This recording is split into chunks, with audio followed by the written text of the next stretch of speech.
আর তোমাদেরকে ডিসপ্লের কথা বলি গাইস, তো ডিসপ্লে দেখতে পাচ্ছ একটা হিউজ একটা কোয়াড কার্ভ ডিসপ্লে ইউজ করা হয়েছে, যেটা হচ্ছে 1.5K রেজলিউশন।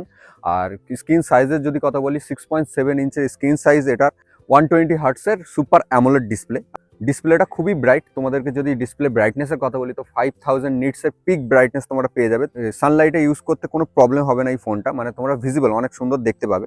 আর ডিসপ্লেটা দেখো গাইস, বেজেলস খুবই কম আর দেখতেও খুব ভালো লাগছে, কন্টেন্ট ওয়াচ করতে তোমাদের খুব ভালো লাগবে।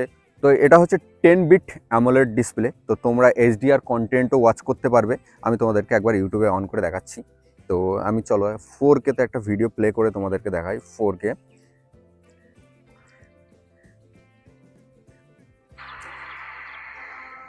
তো গাইজ এখানে কোয়ালিটি দেখো, এইচডিআর তোমরা ভিডিও পেয়ে যাবে। তো এই যে এইচডিআর ভিডিও, আর তোমাদেরকে কোয়ালিটিটা একবার দেখে দিই।